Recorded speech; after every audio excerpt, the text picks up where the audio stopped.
So they're up there for ages, right? They're up there for ages. They're quite scared. They're stuck on this ledge, the two of them, this thin little ledge outside the building, 10 floors up. And they're sitting there. They're standing there. They're really frightened. And eventually the priest turns around to the rabbi and says, "Okay, you're right. We should have taken the stairs." And we can get a little... There you go. Outstanding, outstanding. Hello, everyone. Good morning, good afternoon, good evening, wherever you are in the world. Thank you so much for joining us today. This is the Digital Download Pop-Up. Those of you might have been with us before, and you know that this is the little show where we get together at the end of the week and we discuss everything that we've noticed in digital and social, and we share some concepts, themes, ideas, anything that we've noticed that we think is pretty cool. We've got a kind of loose theme that we build all this around, and this week's theme is creators, creativity, and we're going to touch on a concept known, or a real thing known as the creator economy, and what that means. So we've got the usual crew. Do we want to start with Tim? Do you want to do a bit of an introduction, Tim? Hi, everybody. Tim Hughes. I'm the CEO and co-founder of DLA Ignite. I've written a couple of books about social media, and do you know, I'm really excited to be. I went and made myself a cup of tea just now, and I kind of skipped down to the kitchen to make it. It's the digital download. It's the digital download. The highlight of your week. The highlight of your week. And you say you've written a couple of books, Tim. Yes. Are any of those being refreshed? Maybe, yeah. But he doesn't want to talk about that, so we'll clearly move on, shall we? Adam, good to have you. How are you doing? I'm good, thank you. Been a very hectic week. I'm Adam. I'm Tim's business partner and co-founder of DLA Ignite, and I went down and made myself a cup of tea, and I'm really excited because my cup of tea is in a big love breakfast burrito. It all ties together. It's beautiful. There's a beautiful synergy to it, isn't there? Synergy, absolutely. Rob, how are you? Do you want to introduce yourself to the folks out there? Sure. Good morning, all. Rob Durant. I am just outside of Boston. That's why I say good morning. I am the founder of Flywheel Results, a proud DLA partner. And being as I'm in the States, we drink coffee. Coffee. You need a bigger cup, though. That's espresso, I assume, isn't it? It's like a jug. Mr. Ross, our Scotsman abroad, we're claiming you. We're claiming Scottish with that surname, Lenwood. Lenwood, do you want to give us a little intro? Hello. Yes, my name is Lenwood Ross. I'm the founder and CEO of Accelerate. We are a DLA Ignite partner. I'm located just outside of New York City in the United States. Now, I'll tell you, Eric, when I was little, when I had hair, my hair was like reddish in the middle. My mother was, where did this red hair come from? What is this all about? Well, I did some tracing, and I really am. I really do have Scottish heritage. Yeah, totally. We can tell. It's really, all the good bits about you are all the Scottish bits. So we'll be referring to Lenwood throughout the show as Hamish. Hamish Ross, our Scottish cousin. Hamish McRoss. Hamish McRoss. Hamish McRoss, I like that. Everyone's got all these. I'm going to share my drink. It doesn't look particularly great right now, but it was a glass of kefir with honey just before I came on air because I like nothing what's better. Kefir? A fermented milk drink full of bacteria and cultures. Very good for the tummy. Raw chicken is full of bacteria and cultures as well, isn't it? Same sort of thing. So a little bit of honey in there. It's high in protein. It's great for the old tummy. It's full of bacteria. But my wife opens it and screams and runs out of the kitchen because it does smell like milk's gone off. But I love it. So anyway. It is milk that's gone off, though, isn't it? It is, yeah, milk. It's very, very fruity, and it fizzles a little bit on your tongue. Beth Alexander will know what I mean. She's a woman of the world, absolutely. So, as well as this motley crew, hi, I'm Eric from Crux. We're partnered with DLA Ignite as well. Usually get some of our Cruxy types with us today, but they're obviously too busy. Obviously got important pressing things going on. So as well as this motley crew, in a couple of minutes, we're going to invite on a special guest. Hey. We've got Leah Schmidt. to give her full name, Leah Parisian-Schmidt, all the way from, I think it's either Saratoga or Sarasota Springs in New York. Where would that be, Lenwood? Is that Sarasota or Saratoga? It's Saratoga. Saratoga Springs. If we're talking about New York, in between New York, Canada type thing, up north. Yes, Absolutely. yes. Who, amongst other things, in her breadth of experience, is a creativity coach. That is so fun. You know, this whole time, because I've seen Leah in the audience for this whole time, I thought she was in Europe. I had no idea. Yeah, I thought you were going to say like she's in Portugal or something. No, she's just in the next street to you, Lenwood. Right next street. You can see her out of your house. Absolutely. Hi, Andrew. Great to have you. It's the new thing that we're doing where we send people to other people's houses. Ding dong. Oh my goodness. Download cam. That is too funny. It all ties together. It's beautiful. So we've got this crew here. We've got Leah coming on to join us later on. And she put out an excellent post today that I'm hoping she's going to share with us. If she doesn't, I've copied it and put it in my notes anyway, because it's bang on the money. So today is all about, what is all this noise about creators? Why should we care? A creativity coach? Yeah, absolutely. And she's gonna, and these guys don't know this yet, and I hope she's giggling in the green room, because she's going to do she's going to ask a couple of questions of this crew here and put you guys to the test. So that's what it's all about. So we're going to explore those themes. But first off, you don't have to look left or right too much. You don't have to delve too deep into the interweb to find out that there's a lot of chat about the creator economy. The wonderful Lee Jin wrote in The Economist recently, the creator economy, the platform and tools that allow creative individuals to share content, build an audience, and make money in various ways, is now valued at over $110 billion per year. There's an estimated 50 million creators around the world, and it's the fourth most sought after career amongst British children aged 7 to 11. Children at school are now saying, what would you like to be, John or Joanne? I'd like to be a content creator. A train driver. I'd like to be a train driver, yeah. Exactly. I'd like to be a lumberjack, just like my mother. So creators' cultural impact is eclipsing that of what we thought about as traditional media. So let's kick off today's proceedings in chat. Strictly Come Creating, who will get top marks? Absolutely. And we've got creators in this audience today.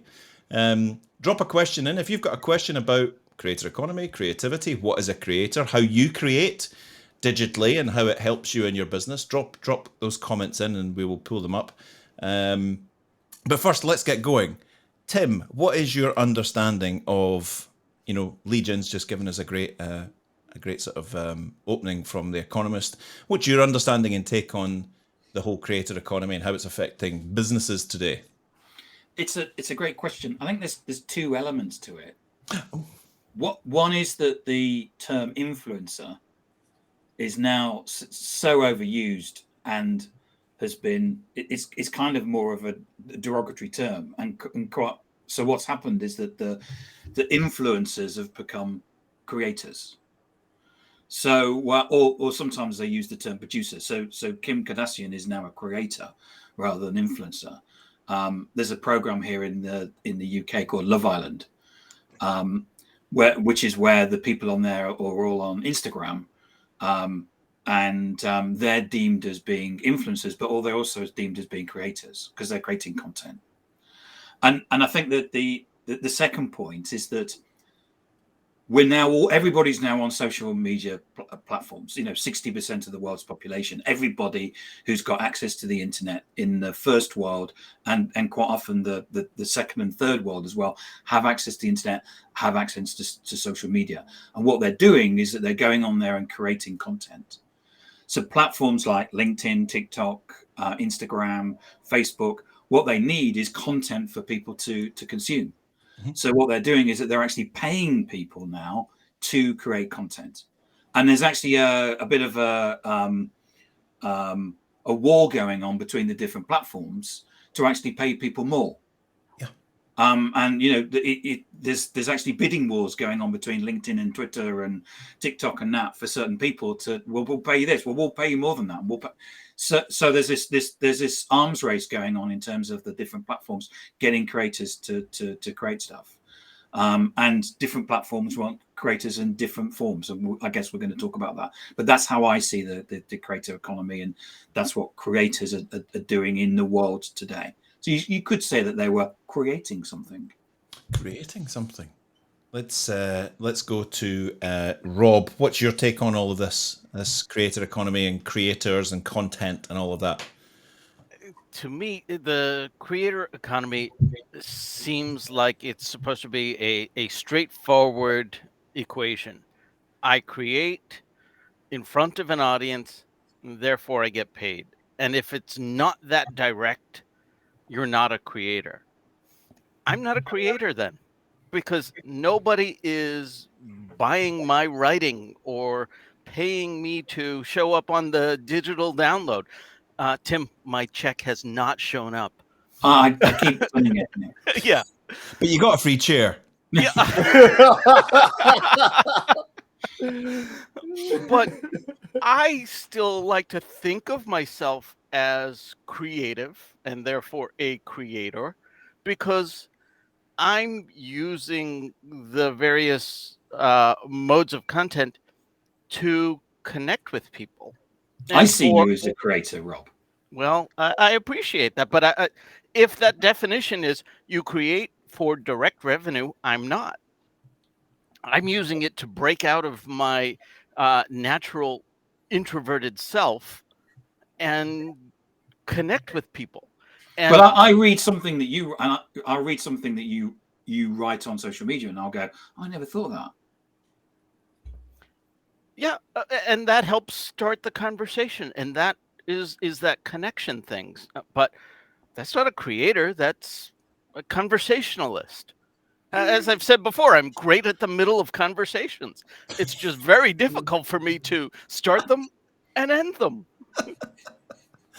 If anybody's wondering, Lenwood and Rob are piloting the plane today. How's the altitude? It's all clear. It's all clear. Don't look for your luggage. In approximately 15 minutes, fold away your tray tables and buckle up those seatbelts. Adam, the whole idea of people being branded as creators and perhaps people assuming that means that they are not. Yeah, well, I think picking up on something that Tim said about people being paid for this and there being a war between the different platforms for paying people. So a guy I was introduced to probably 10 years ago, a guy called Andrew Keane, wrote a book called The Cult of the Amateur.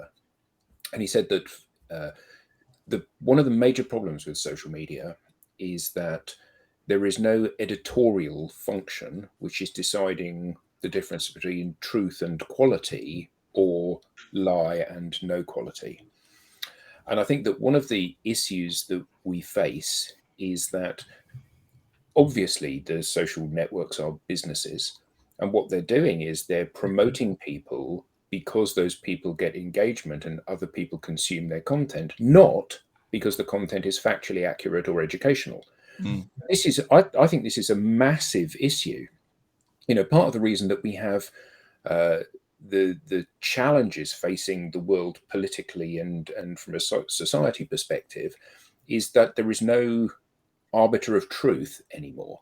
You know, if you've got an internet connection, you can go and say whatever you want. If you get a following behind you, then you may well be paid for saying whatever you want, even though it has no more than a passing resemblance to fact or truth. And I think that the challenge is that people, we're all creators. Anyone that publishes anything at all is a creator. Yeah. You know, and I forget the guy's name, the guy that's the most successful guy on TikTok, the guy from Senegal. Yeah, the guy that we spoke about. Yeah. You know, who you know, here's Eric doing one of his paintings, and I sit there going, yeah. And I've got 100 million followers as a result of that. Yeah. And you know, that is in itself. I mean, he looks like a really lovely, charming guy. Yeah. But the question is, how much value is he adding in the relationship? You're the one that's creating the raw material. You're creating the painting. He's offering a commentary on the painting, which is actually not even a commentary which is educating the users. If it was a painting expert saying, oh, and look how he's applied a little bit of red over here, and he's pulled that down across. Okay, I see that that's an educational thing. But the value is personal, right? The value can be financial, or it can be pure entertainment. Yeah, it absolutely can. But the question is, it's certainly in the B2B space. The question is, how does the poor unsuspecting consumer that's coming onto these platforms for education in many instances, how can they determine who's telling them the truth and who isn't, which thing is of value and which isn't? Because we see time and again people saying, well, you just need to go out there, shoot a video, create a little interesting background on the video, talk to the camera, tell a few jokes, job done. And that'll make you an expert in your field. And actually it won't, because that's not what ultimately people are going to put their hand in their pocket and pay for, is it? And we know ourselves, you train somebody and you say to them, and now you need to go and shoot a video. Exactly. And Andrew makes a really good point that if people are being paid by a platform, then surely they're a corporate spokesperson. Yeah. And they're doing it for the benefit of the platform, not for the benefit necessarily of the user of the platform. So we lose authenticity. Absolutely. Linwood, just picking up on Jodie's point, interesting discussion so far. I don't wonder if Tim could flash it back across the screen. Do people need to be tagged as creators? I mean, I don't think you're officially tagged by any platform or any institution as a content creator, but you produce articles, you produce film, movie, you produce lives, all these kind of stuff. You produce as much content as anyone I've ever seen. But are you branded? Do we have to brand people as content creators?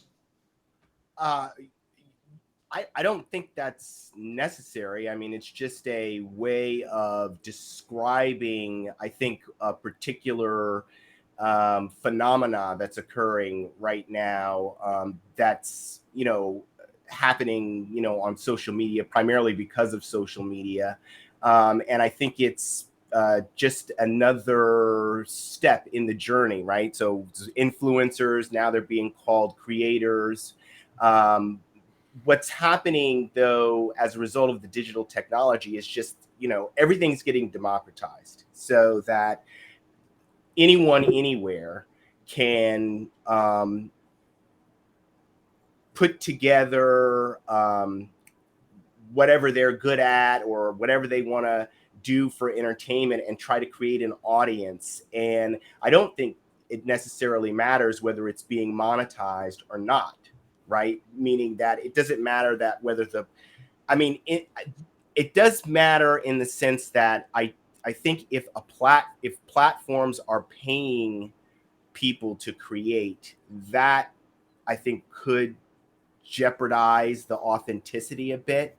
But I think especially in the case of LinkedIn, they're being forced to do that because not enough people are actually stepping up and creating on their own. There seems to be a little bit of a lag, probably because people are saying, well, what I do is like kind of Rob is like, I'm not really creating, even though he's writing articles, he's out here on the digital download, he's, that is creating. So I don't think people need to necessarily be tagged as creator, but I do think the creator, what we call the creator economy, will consume all other industries.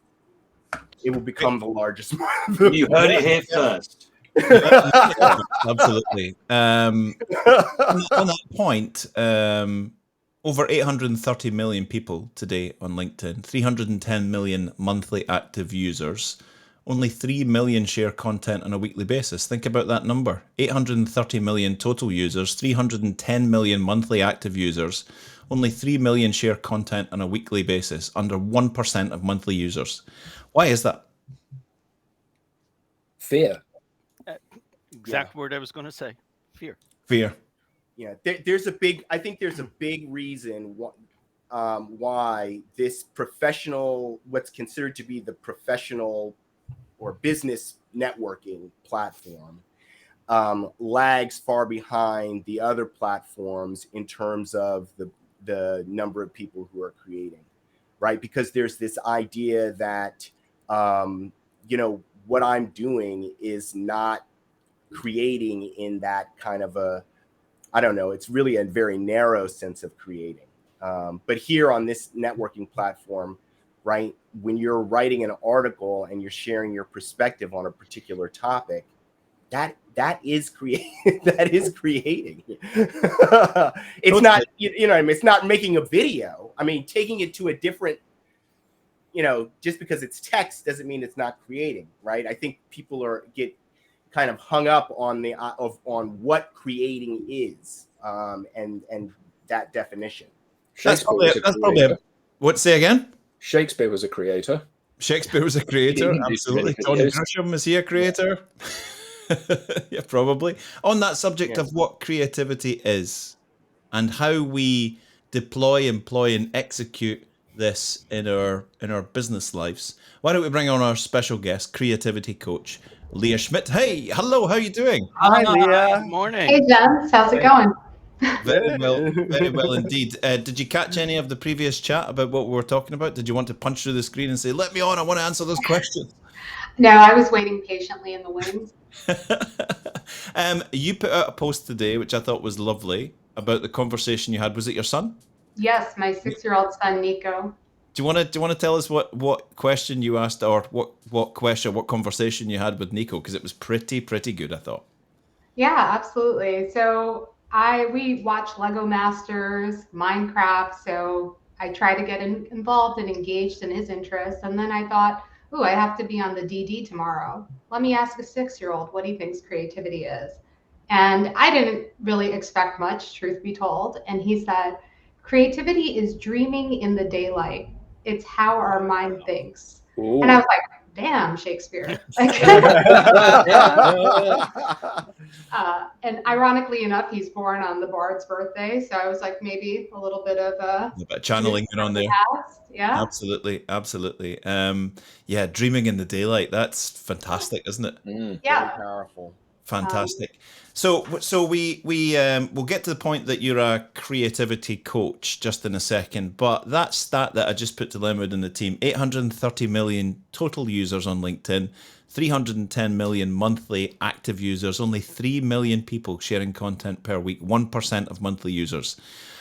What do you think's the barrier, if there is indeed a barrier? What do you think's holding people back?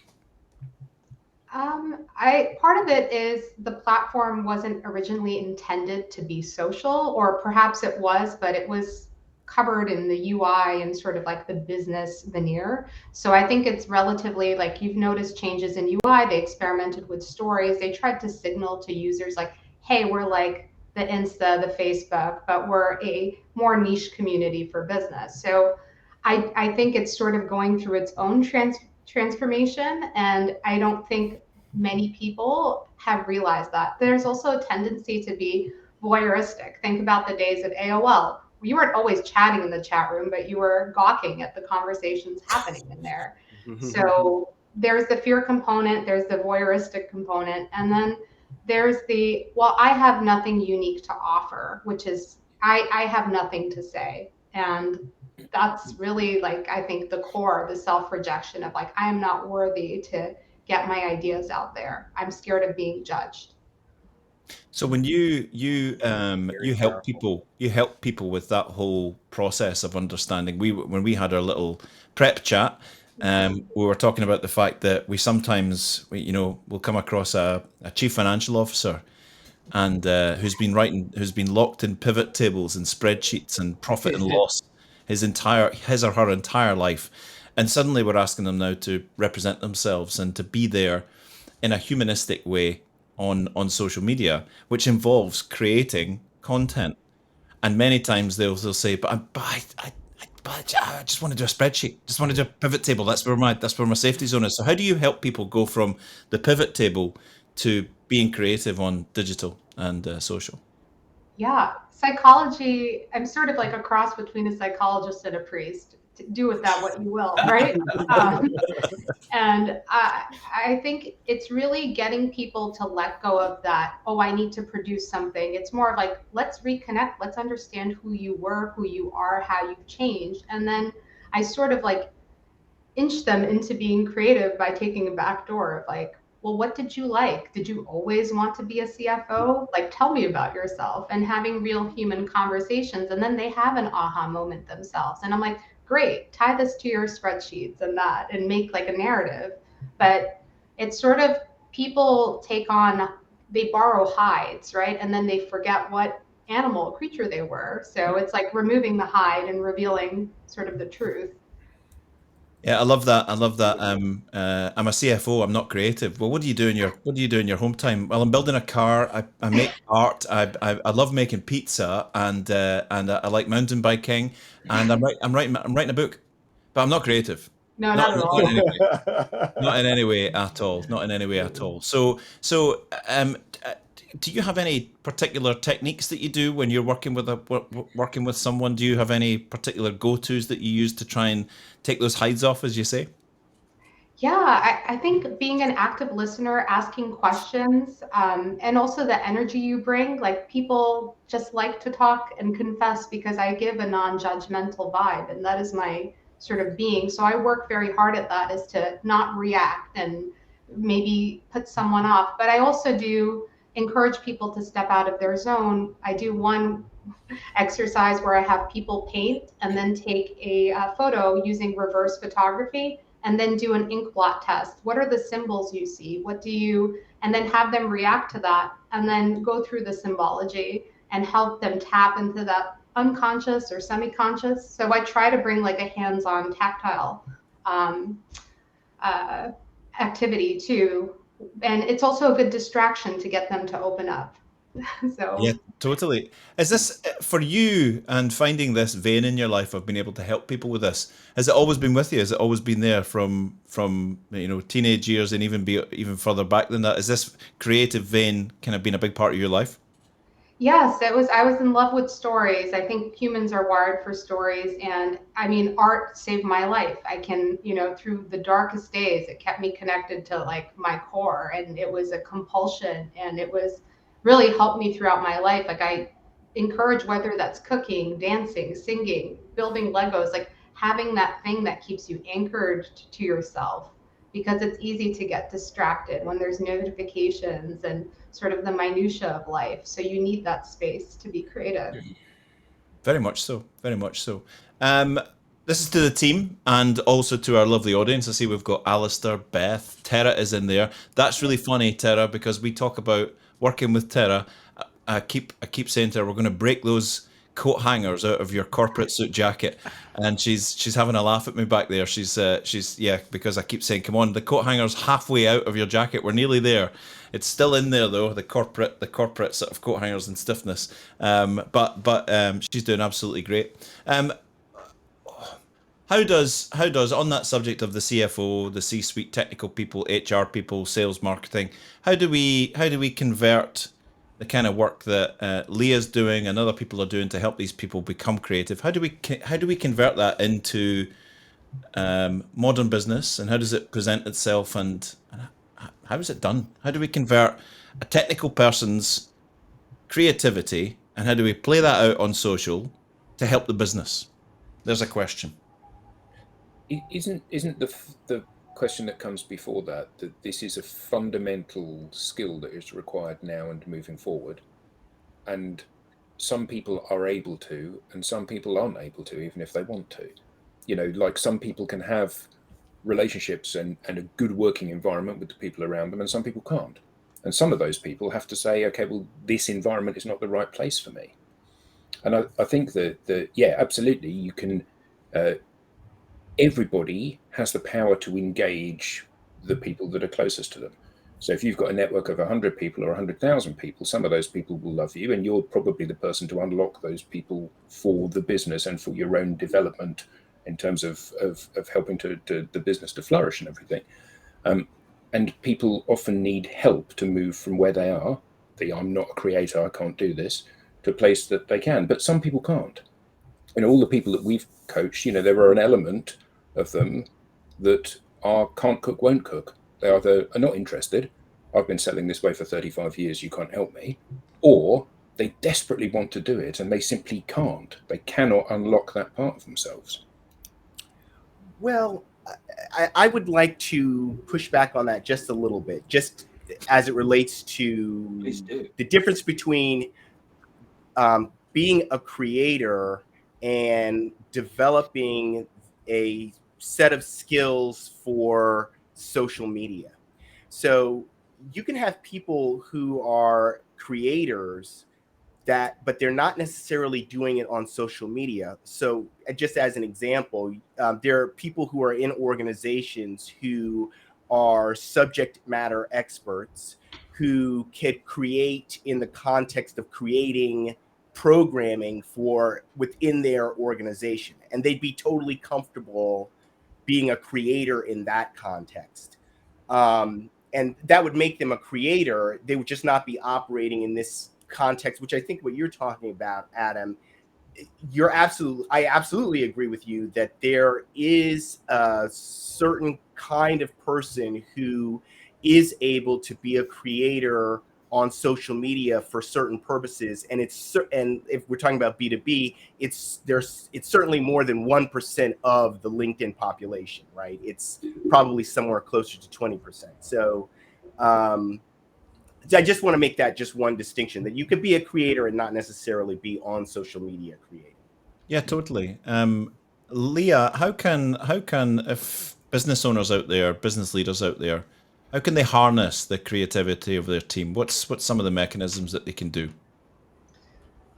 Communication, right? I think there is this tendency, like we mentioned earlier, to sort of compartmentalize yourself when you're working in an environment, but having happy hours or workshops, structured times to sort of get to know each other in a really loose setting, maybe even doing prompts, if it's, not COVID-y times, or if it's appropriate to do that, doing something together that's outside of the norm. Like maybe it's, hiking or, doing wine and art class. So I think being in environments too that are conducive to creativity outside of sort of the barriers and shackles of roles and responsibilities.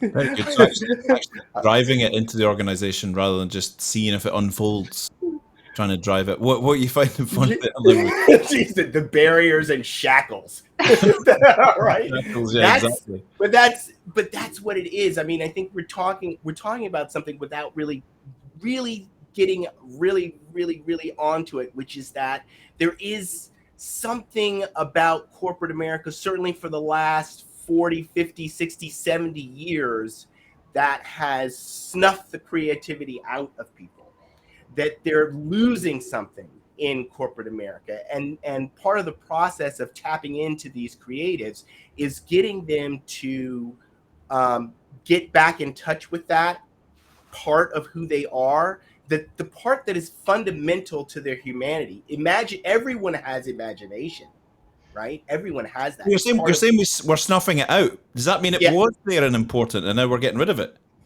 No, what? You said we're snuffing it out. Does that mean that it used to be there and important, and we're sort of compressing it now? Or yeah, I'm the most creative people on the planet are 5 years old. You go into my daughter, who is 5, I'm like, she's in her own world, and it's a very wonderful, imaginative with unicorns and rainbows and all kinds of stuff that happens in her world of imagination. She's creating constantly. Yeah. Okay. But by the time we become that CFO focused on, all of that creativity has just been through the educational system and into work. It has just been squeezed out. It is a lemon with no juice. It is, it's terrible. So it's the process that we have to go through now is to get people, you talked about it. It's like, oh, well, when I'm not being business Carl, when I'm just being at home Carl, I'm cooking, I'm building a car, I'm doing all kinds of stuff. So we got to get an integration between those two people, and allow and make it okay for all of Carl to show up in the workplace.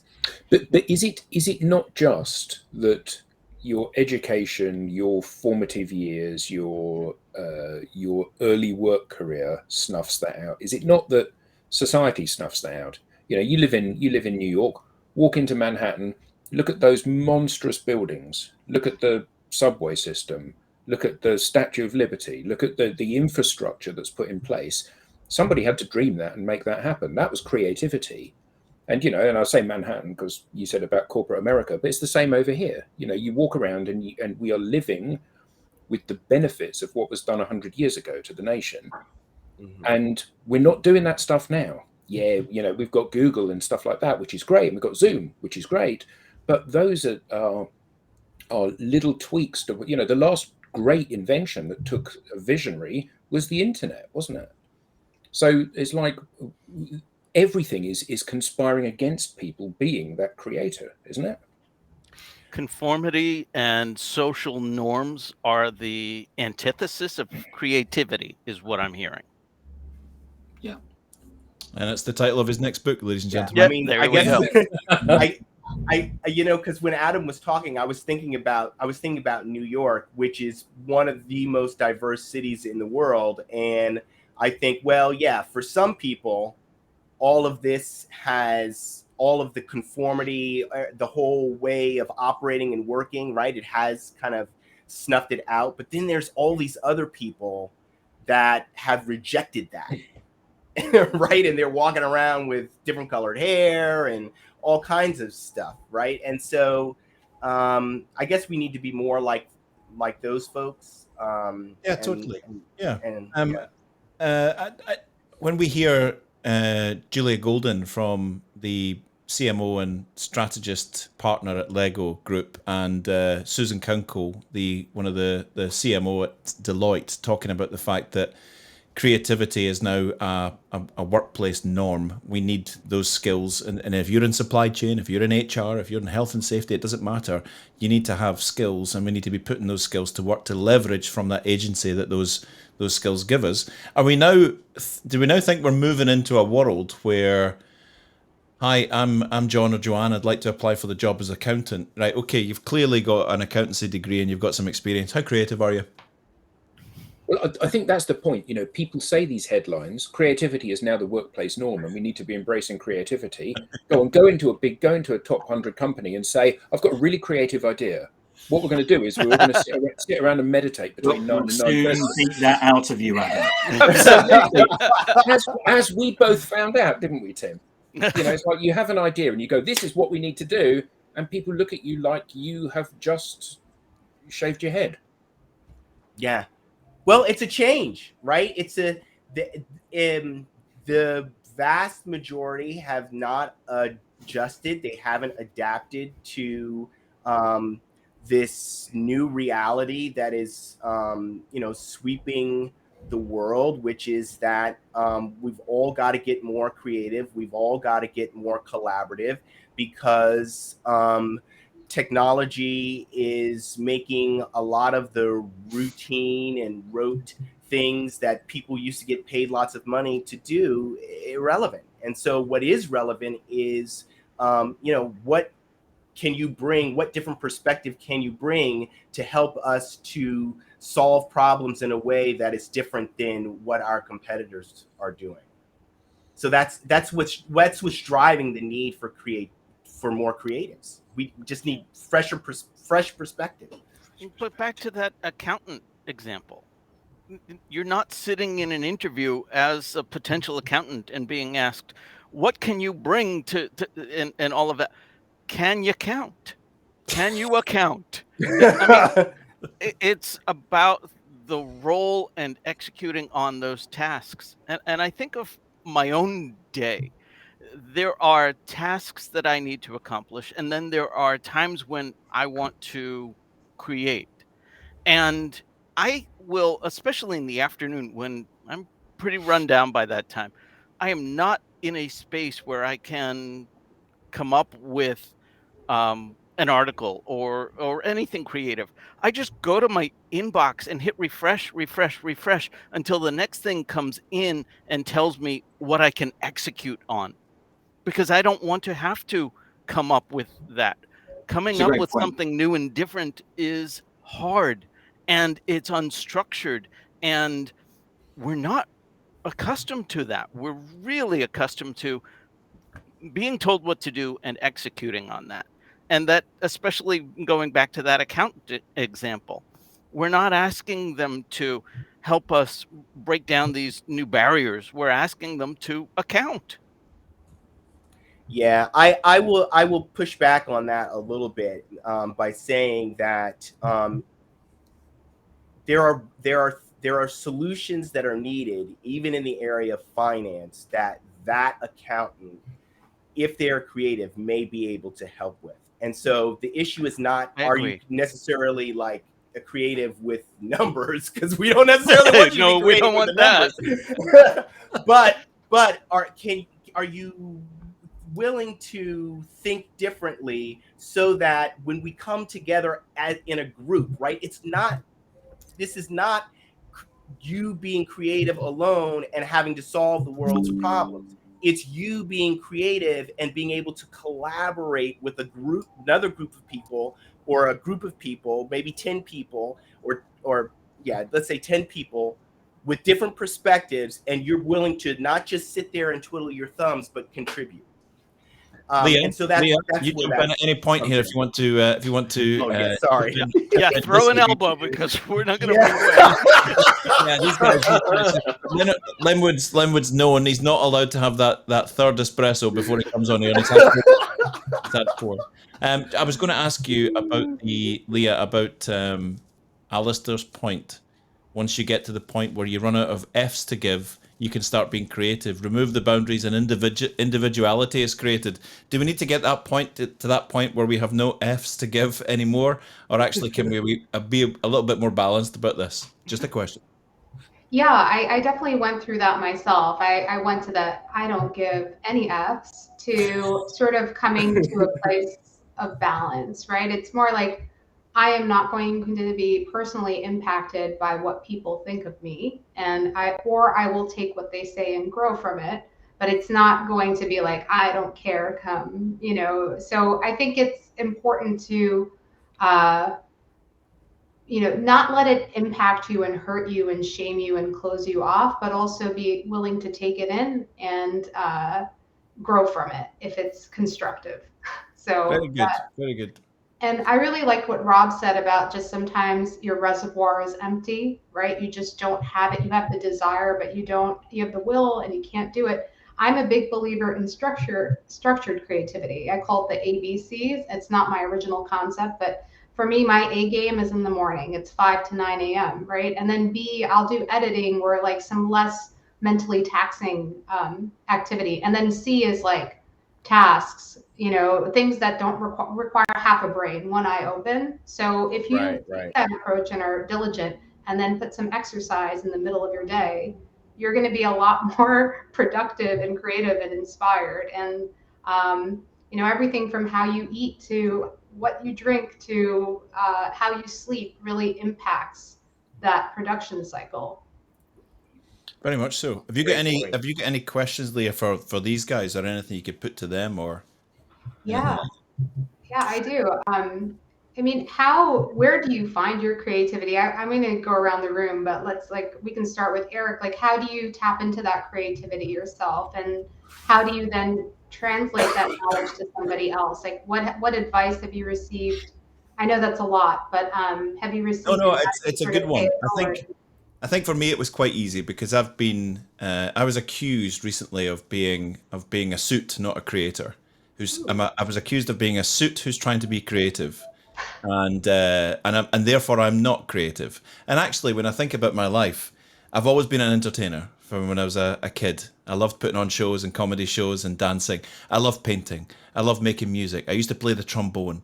I'm incredibly bad at the guitar. I'm not a guitar player. I mess around with the guitars. I know about 4 chords, and I can pull off a pretty good White Stripes replica type song, just with clangy chords. I like dreaming up skits. So I make videos that are light-hearted takes on important business topics, because actually my mind's full of those. I think I'm I'd love to have been on a comedy sketch show. So Leah, Eric is very modest. That painting that's there to the side of him, that's his painting. He did that. Yeah, some people say it looks a bit like a monkey's been playing in its own feces in a zoo. When he says he plays trombone, he was in a school orchestra competition at the Royal Albert Hall, and they came second. Yeah. Wow. Okay, it wasn't first, but you're going to be pretty good to come second. Yeah. So I think there's been a frustrated performer, artist, creator that was I wanted to go to the Royal Academy of Music Drama. My father wouldn't let me. He said, you'll be an electrician like every other male in this family. So I went on the electrician route, and as what Lenwood said, the creativity got put in the back burner. But I think it's kind of easier for me because it's always been there. My whole life I've been sitting watching things happen in a train station and going, that would make a really good comedy sketch. So I now, later in life, now that I've shuffled off the chains of corporate life, I'm able to do what actually I've always wanted to do my whole life, which is play out my creativity on social for business purposes. Nice. Anybody else? Well, I've never seen myself as being a creator until I wrote my first book. And then one day, I don't know what happened, but I suddenly thought, do you know, this creativity stuff, I am a creator. Mm-hmm. And you asked about inspiration. I basically write notes on the left-hand side of, I still take notes on stuff. On the left-hand side, it is where I put the things that I'm going to use to create stuff later on. And that may be a digital download. Yeah, it may be, you know, the last time I was accused of writing, I wrote down your comments, stitched. Experience? Stitched content. Content is a stitched experience, because I actually turned it into, because all of the things I wrote down ended up turning into tweets. Love that. So it's getting that inspiration, and maybe getting it from some people. They may say things. You know, there's just something that's happened in the UK. It doesn't really matter, but it has an impact in the news in terms of social media. And as soon as that came on the news, that inspired me to write about it, because it has an impact. Because two footballers' wives had a spat over Instagram that actually has a business implication. Yep. And so I've written about it. So that just gives you some idea about where I get my inspiration. I love it. From life, from experience. That's beautiful. Along those same lines, consuming content is one of the greatest ways to spark creativity for me. I will read something and maybe agree with it. Now I'll agree with it and share with others why I agree with it. More likely, I'll read something and I will question it. And now it's not stuck in between these ears anymore. I get to put that out there as that conversation starter. Hey, this is what I read. I completely disagree, and here's why. What do you think? And that doesn't feel creative, but that's content. Who says it's not? Who says it's not? My own personal measure, my own personal barrier, if you will.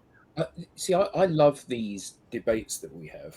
You know, so we've all got a different perspective on stuff, and I like playing with ideas and concepts. And I love it when Eric's got a different view, or Linwood says, I'd like to push back on that because actually you're wrong, and here's why. Yeah, it's brilliant. And I love that because it enables me to view it from a different perspective other than my own, and hopefully write that in the piece that I'm going to produce. And I think that one of the challenges that we often have is that it's difficult to acknowledge that everybody else is in a different place to where you are. You know, they've got a different perspective on things, and therefore you've only got your own very one-dimensional view of the way things play out. And when someone else who's got a different background, different experience, lives somewhere different cultural characteristics, and they say something, you go, oh, you had not thought of that. Mm-hmm. And actually therein lies the spark, which hopefully you can unlock your concept for other people. And I've always got a notepad open, and I'm working on half a dozen or a dozen blogs and posts at any one time. And oh no, this one I'll bin it, but that's given me an idea to do something else. I really love what you said, Adam, real quick. It reminds me of like wave particle duality, right? So you have the unique experience, sort of like the prism, everybody has their wavelength, their color, but then we also have a shared experience, which is that wave, right? So we're different points, but we connect to weave a story and an experience. And that's why I think, like, while people have different point of views, we also have shared experiences, death, love, marriage, tragedy. So I think if we focus on what unites us, we can see all the perspectives. Absolutely. What was that terminology you used earlier on? Wave particle duality. I did a lot of science back in the day. Yeah. Tim Hughes, who doesn't count himself as a creator, has in the time that you've said that to now, has written 5 blogs on the subject and tweeted them. Fantastic. Yeah. Fantastic. Anything else for us? Anything else question-wise or comments-wise for us? There's a whole side chat going on in the chat here. Have you noticed? Yeah, I'm watching it. It's a good makings for Tim's 3rd book in there. Anything else for us, Leah? Yeah, I think I'd love to know sort of, yes, there's always the business sort of outcome, but what is your motivation for sort of inspiring this creativity? Like for me, my goal is very obvious. It's sort of transforming people so then they transform the world. It's sort of like planting that seed, because business has to be done differently, right? We have a new generation coming to the power of the purse soon, right? And we need to shift. We can't be archaic. And I think we need to tap into that so that we can evolve appropriately for what's next. So how do you sort of like, what is your intent for doing this? That's mine. I don't have one. Is that okay? Yeah. Yeah, it's okay. It is, but my intent is, I saw a piece of content the other day that said, my content changes people's lives. I'm interested in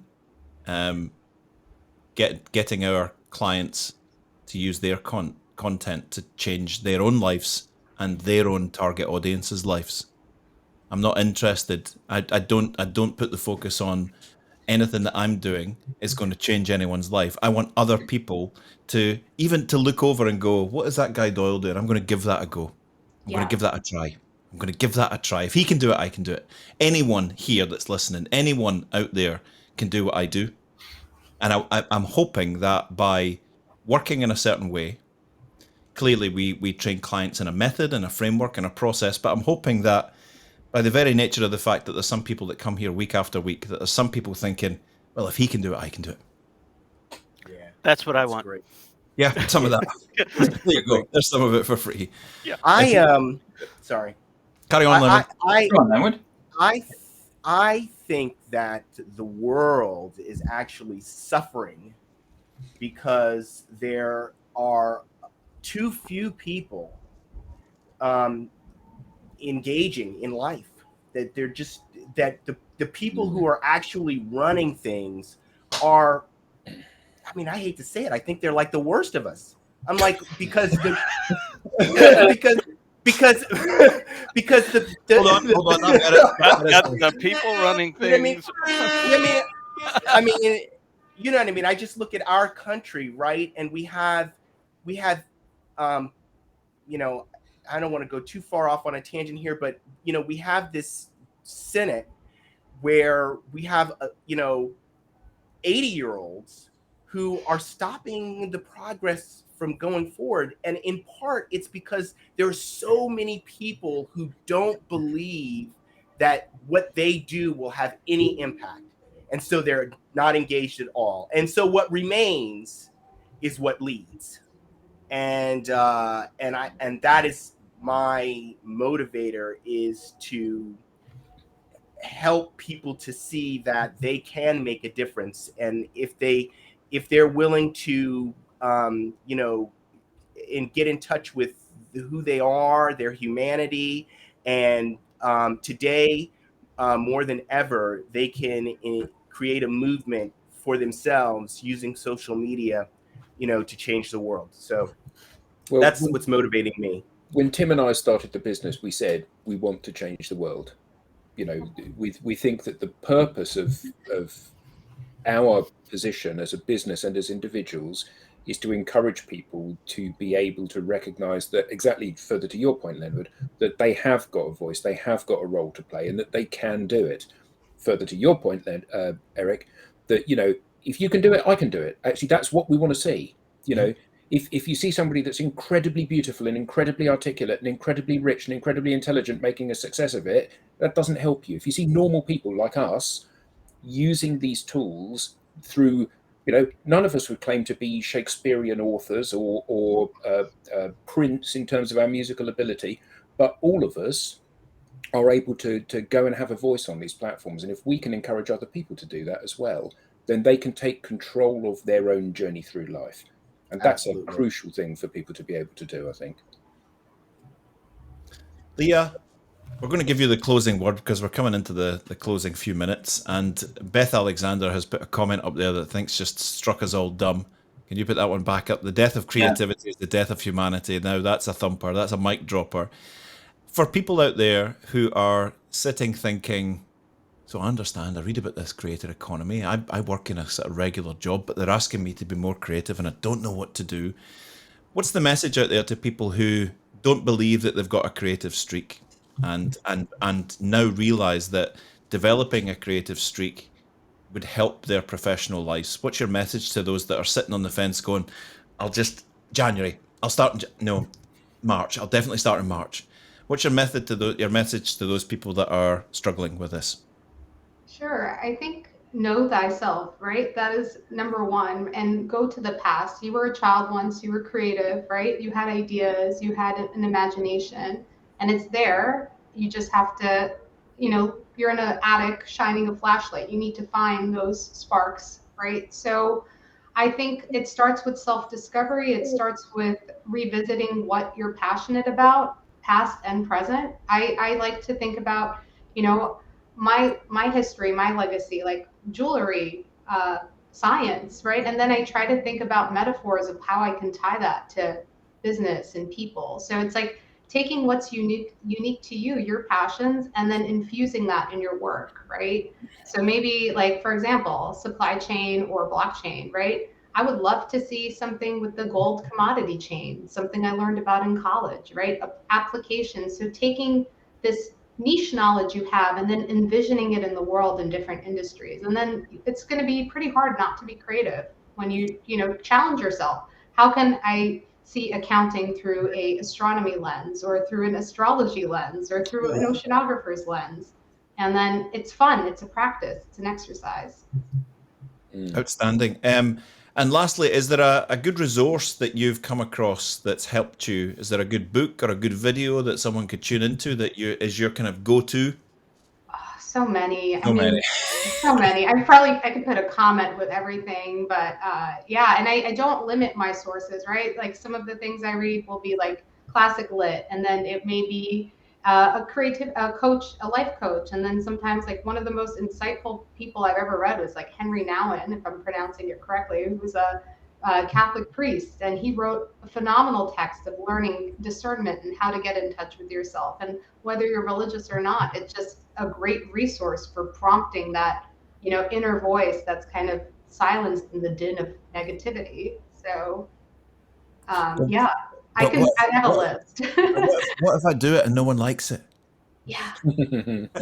Self-rejection is a killer, right? Like, I think that is humanity's biggest problem is like self-rejection, right? If you think less of yourself, then you need to project that you think less of others to protect yourself. Some people take it inward and self-destruct, others destruct others. So it's really being aware of that and consciously kind of deprogramming that desire to reject yourself. Outstanding. Leah, we've really enjoyed your company today. Thank you so much. Thank you. Absolutely fantastic. We've just skimmed the surface. We got about 0.01% of what you can tell us. So can we make a date at some point in the future to come back and have you back again? Absolutely. And honestly, this group really pushed me to put myself out there. So I'm grateful to the DD people for being themselves and showing up and being early morning folks like myself. So, yeah. And we're gonna refer to ourselves as the DD bunch from now on. That's the DD bunch, yeah. Dungeons and Dragons or digital download. For everyone in the chat, please connect with Leah. She's a wonderful person to be connected with. Gives you a new perspective on life. You get to see all that cool stuff that she came up with. You get to see little posts like her and Nico chatting this morning and stuff like that. Thanks to Tim. Thanks to Adam. Thanks to Captain and co-pilot Durant and Ross. We'll be landing in New York in approximately 15 minutes. And thanks to everyone that commented today. I mean, my goodness, some of the stuff has been fantastic. I think the death of creativity and the death of humanity is a thumper. And also from Ed Hansen, maybe don't be sorry about being creative. Worry about being generous with your experiences. Love that. Shall we leave it there? Right at the top of the hour. I did my job. I got us to the hour, Tim. Yeah, thanks, Eric. Well done, Eric. Thanks, Leah. Awesome, guys. Thanks, everyone. Cheers.